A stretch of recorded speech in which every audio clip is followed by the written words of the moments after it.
have you ever tried to adjust the filter on a picture that you've made? So when you adjust it, there's two different types of filters that people think about. Well, there's filters and then there's like the sliders. So filters are kind of automatic flavor profiles. So you have like a black and white, you have like a bright one, you have like one that kind of makes it look like the 90s.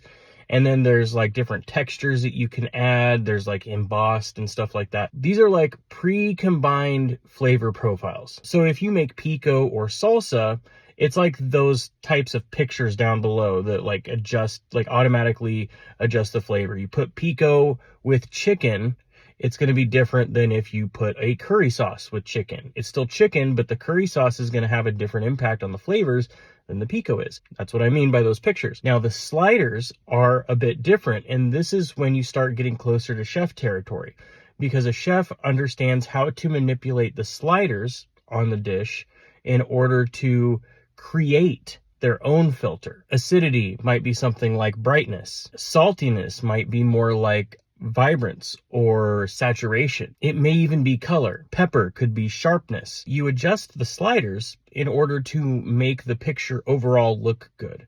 And you can adjust the sliders in a way to put too much contrast into the picture, and it doesn't taste very good. The picture doesn't look very good. You could put too much salt, too much vibrance into it. All the colors look blown out. If you put too much acidity, it could be over bright and it'll look like white.